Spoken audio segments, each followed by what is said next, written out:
That training to be in the moment and to listen to my own inner guidance allowed me to disconnect from all the BS voices in my head that were torturing me. You're stuck in a limbo between regret and fear, regret and fear, regret and fear, regret and fear. It's no wonder why people don't take any action. Expecting the worst is something you taught yourself to do. Guess what? You can teach yourself to take a minute and to savor what's going right. Rise and shine! It's Entspresso time! Hey, it's Evan Carmichael, and I am not a morning person, but when you start your day with an inspiring morning routine that gets you going, like maybe watch one of these videos, it will change your life. So let's start your day off right together. Grab your coffee, know that I believe in you, and get ready for a shot of Entspresso from Marie Forleo. I wake up every morning. Espresso keep me going. I wake up every morning.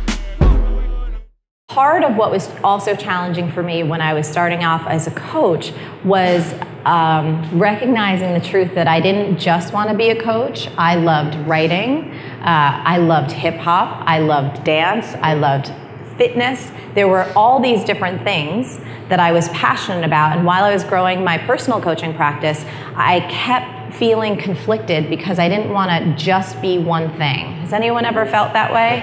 Yeah. So I would listen to the voices in my head, which were like, and basically the voices in my head were so trained by traditional wisdom and traditional thoughts about you have to pick a niche, you have to narrow down, you have to choose one thing and be good for it, be really good at it, and that's how you'll be known.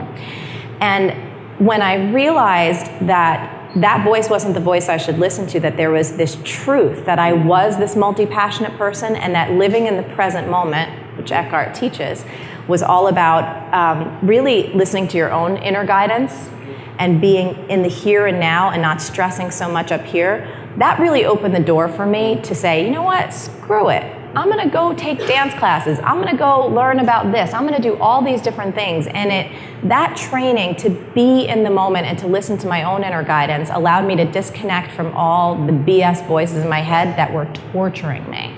Torturing me. I live 85% in the present, in the moment, 15% in the future, and 0% in the past. 85% in the present, in the moment, 0% in the past, and 15% in the future. I think it's really important. I think most people's perspectives are messed up. I think most people live in flux between in the past and in the future, and very little time in the present. Think about it. Think about what you're doing today. What am I doing right now? I'm filming this video for you guys. What am I focused on? You guys. What am I doing next? I have no idea. Where did I just come from? No idea. I'm here. I'm here, focused on you, helping make content for you, and hopefully spreading a message that means something today as part of your morning routine. Hey, happy morning, good to be here. Most people are stuck in the past, and you're reliving yesterday and last week and last year and the last decade, thinking about all the mistakes you've made and everything that you did wrong and why you're not good enough and what you would do to go back and tell yourself to do the different, and how you missed some big opportunity and how everything is your parents' fault. How does that serve you? I mean, awareness is great. Even in my book, Built to Serve, we go through the who, I, how process, figuring out who you are, right? Your why, your purpose, which comes from your pain, and then how you got out of it, serves as tools to help you move forward. But it's living in the past just to get the awareness to make better decisions in the present and the future, not just living in the past to live there in the past and sulk and be depressed. People who live in the past are usually upset, they're angry, they're unhappy, they're depressed because life used to be so good and now life sucks. I want to spend zero time living in the past. Did I make mistakes? Sure. Did I learn from them? Yeah. Can I go back and change yesterday? Nope. So I'm not going to do it. I'm not going to think about it. Stop thinking about it. Let's talk about living in the future. Living in the future depends on the source, depends on if it's coming from a good place or a bad place. Most people who are living in the future are doing it from a place of insecurity. What if it doesn't work out? What if I don't make it? All the things that could go wrong, and trying to plan the perfect plan. And so you're a perfectionist because you're worried about people's opinion of what you're going to say, what you're going to do. You're worried that people will see it and judge you. You're worried that people won't see it and that you're not good enough. It's just constantly living in this future fear that maybe happens, maybe doesn't happen, but it prevents action. The more you're living in future fear, it prevents current action. Where it's healthy is to think about what you could build, the possibility, what you want to make, what you want to create, was talking to somebody on my team, and we're talking about forecasting, and he asked me, where am I going to be in 10 years? Like, I have 10 years. I have no idea where I'm going to be in 10 years. I spend zero time thinking about where I'm going to be in 10 years. Zero time. Zero. There's no way you know. Look at who you used to be 10 years ago. Look at who you were 10 years ago. You. Look at I'm talking to you. Who were you 10 years ago? You have no idea compared to who you are right now. Like, the 10 years ago version of you could not predict with any kind of accuracy that you'd be here 10 years later. With the life that you have, with the education you've gone through, with the experiences that you've created for yourself, with the business that you're in right now, you could not predict that at all.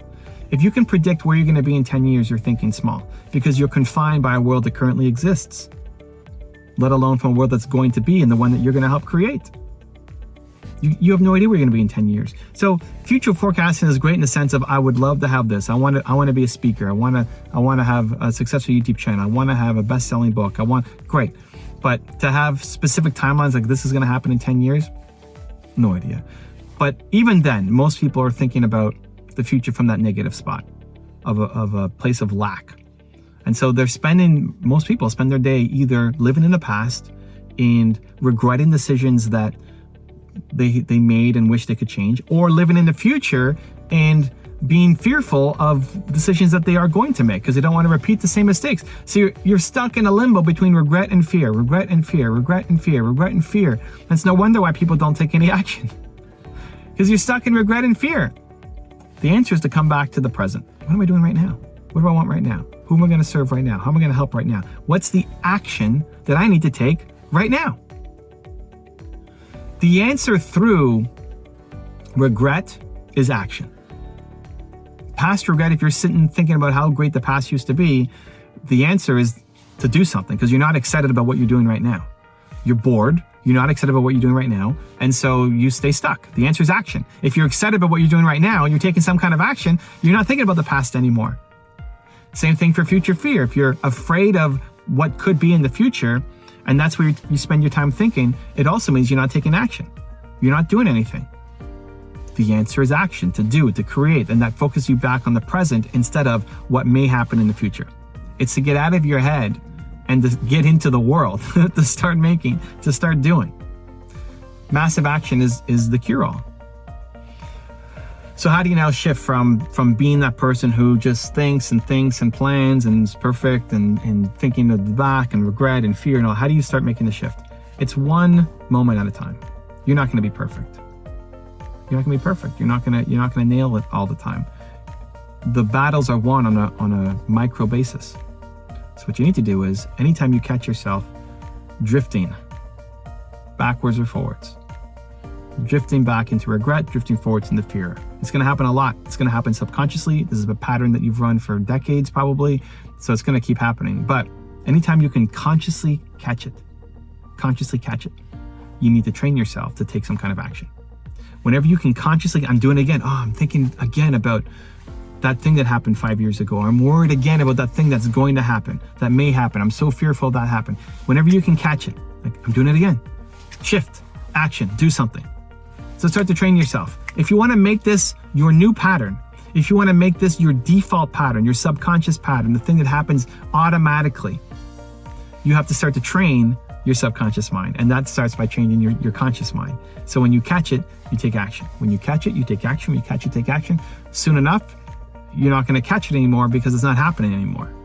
Because you've trained yourself that the conscious training has seeped into the subconscious mind. And now you're automatically in the present. You're automatically focused on what you're doing. You're automatically taking immediate action on the things you come up with instead of judging and worrying and being afraid of what might be, or again, living in regret of what has happened. It's one of the single biggest shifts that if you make will change your entire life. It'll change how you show up in business. It'll change how you show up in your relationships. It'll change how you show up as a human everywhere. When I'm talking to somebody, I'm with them. I'm talking to you. If we were to meet and we're having a conversation and I'm helping you or coaching you or speaking with you, I'm talking to you. I will quickly lose track of time. I might need to have somebody help me on the calendar. Say, this is where my wife saves me at events. She's like, you've been in the lobby. I mean, you spoke for an hour on stage and you've been in the lobby for the past 7 hours helping people. And to me, it feels like 20 minutes. because it's fun and because I'm being present with the people. I'm not thinking about what's next or what I'm doing tomorrow or how good was my speech on stage that I just came from. Like, onwards. That shift. Anytime you catch it, you catch you drifting, thinking forwards or thinking backwards, you catch it. You bring it back to the present moment and take some kind of immediate action toward moving closer to your goals. Make that shift. It'll change your life. Now I've got a really special bonus cup that I think you're gonna enjoy. But before that, it's time for the question of the day. I wanna know, what was your single biggest takeaway from this video and your plan of action for the next week? When you watch a video and just get motivated, the sign says you have a 35% chance of actually doing something. And that's terrible. I want you to get to a greater number. When you actually create a plan, you get motivated, you have a plan, you have a 91% chance of following through. And when you have a plan, you get motivated to plan and you commit to somebody else, you have a 95% chance of following through. So I want to celebrate you. I want to know your single biggest takeaway, and write down in the comments below your plan of action for the next week so you can follow through and we can celebrate with you too.